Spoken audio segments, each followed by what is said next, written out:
Hello, my name is Rodney Robinson, and I am the 2019 National Teacher of the Year. I became a teacher to honor my mother. You see, my mother had a very unique journey. She wanted to become a teacher, but due to segregation and poverty growing up in rural Virginia, she was not allowed to get the education to become a teacher. However, she didn't let that stop her. She ran an in-home daycare taking care of up to 15, 20 children a day, often for little or no pay because she believed in community. And she believed that it was the job of her generation to make things better for the next generation. And growing up in that household, seeing these lessons of equity, love, and community take place every day inspired me. And even when those other children my mother took care of went home, I was very inspired because I had a sister with cerebral palsy. And my mother would often say, I don't love you any less than your sister, but your sister requires more of my time and attention. And see, that's the lesson of equity.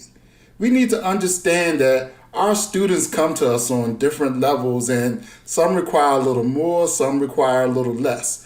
And so it's really important for us as a teacher to always remember to give our students what they need. The second reason I became an educator was to honor a teacher I had, Mr. Calvin Sorrell. He was my band teacher in 5th through 12th grade. Now keep in mind, I'm not going to brag, but I was a triple threat. I could play the baritone, trombone, and tuba. But the main reason I took band was because Mr. Sorrell was the only African-American male teacher I had in my K through 12 experience. And so I often took, not only did I take band, but I always wanted to be around Mr. Sorrell. Even when I was in high school, Mr. Sorrell coached the girls softball team. And I would be the manager of the girls softball team. And I would tell the other students that I was just trying to be around the girls. But the reality was I was around Mr. Sorrell. Because Mr. Sorrell helped me. He taught me just about life and about life as a black man in academia. See, I had my father and my uncles and other black males in my life, but Mr. Sorrell was one of the few guys in my life who had a 4-year collegiate degree. And so he always taught me about being myself, about embracing intelligence and how to cope when you're in a world where you're told you're not as smart, you're not as good, or you're different from other black students because you take a couple of extra honors classes. And so I really honor Mr. Sorrell. And also Mr. Sorrell showed me things. He took me places I had never been. We went to Canada, we went to South Carolina, Florida, places a poor black kid in rural Virginia would have never gone without him. And so that's another reason why I became a teacher, is I want to be that Mr. Sorrell to my students. I want to be that teacher who helps them with their cultural identity, that teacher who helps them figure out how to attain, how to be better in life, that teacher who shows students the world, the teacher who shows them that you can be whatever you want to be. And that's why I got into education. And I tell you this because education is super hard. Education is harder now than it has ever been. But it's always important to remember your why you got into education. Every day I often say, why do I do this? But then I think about those lessons Mr. Sorrell taught me, those lessons my mother taught me of community, and I keep going. And so it's really important to remember your why.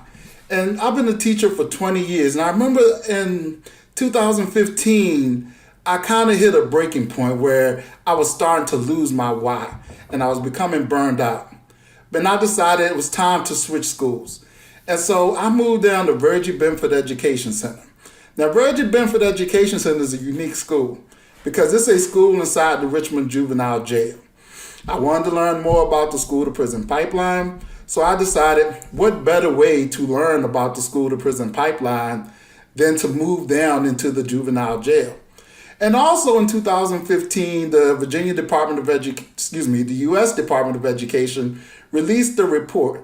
And it said that Virginia was the #1 state in referring students to the juvenile justice system. And so that was my sign. And so Virgie Benford became my school. Now, Virgie Benford has students in grades 6 through 12. Their crimes range from truancy all the way up to murder. But it was important for me to understand and to give these students a second chance. And I often told them a solid education is the best way to take advantage of your second chance. And we had so many great students come through, and we helped so many students because we stayed focused on serving our students. The reality is the education system has problems, a lot of problems. But the best thing you can always remember is that you are there to serve students, not systems. And I'm going to say that again.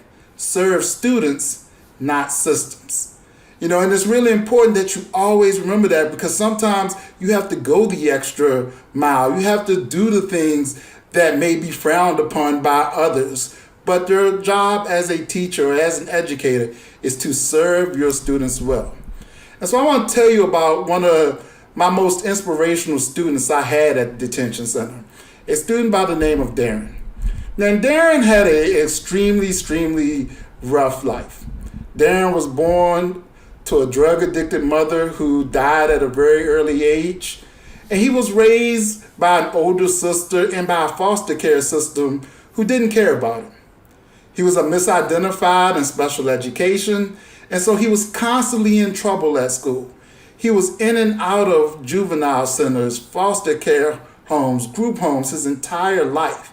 And so he just didn't believe in himself and didn't know who he was. Now, he got convicted of a crime and he was sentenced to the Richmond Juvenile Jail. And at our jail, he was in our Last Chance program.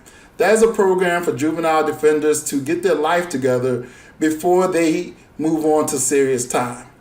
Now, he arrived to us reading on the first grade level, doing math on the second grade level. And so we realized we need to wrap this young man in love before education could take place. And we started to love on him. We started to show him things. We started to work on him.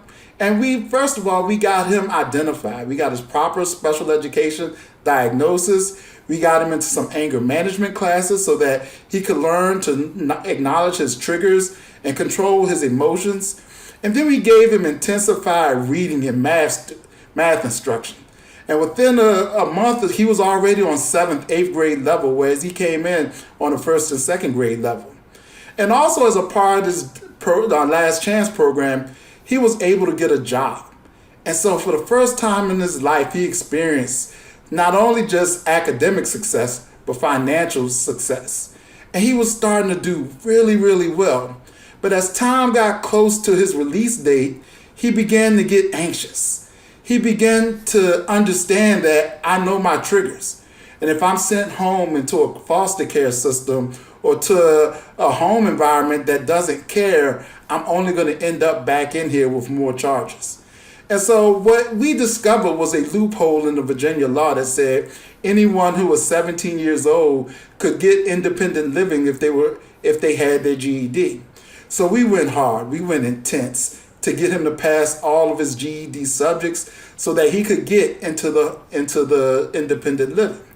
However, when the date came up to get released, he was one class short. He needed his math GED. And when he went to court, and what was one of the most heartbreaking things I'd ever seen, he begged the judge to stay in jail because he knew he did not want to go home. And so what we decided as a community was that we were going to get him a group home that actually cared. Even though he was no longer one of our students, we still gave him intensified math tutoring, and he finally passed his GED and got his independent living facility. He worked his job, became a success, and he actually went and joined the U.S. Army. And so I often think about everything that Darren went through, and I say to myself, I can get up. I can do this. Because times are hard right now for teachers. Times are hard for educators. And we must always find that inspiration to keep going.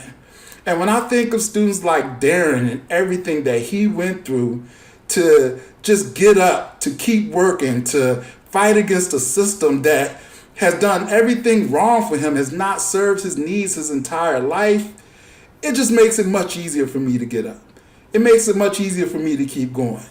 And so I want you to think about the Darren in your life. Think about the students. Think about the people who inspire you to keep you going every single day, because education is hard. Remember, we are in this because we're in it for, not in it for the hard work, but we're in it for the hard work. And our hard work says that we're here to serve students, not systems. So always remember, serve students, not systems.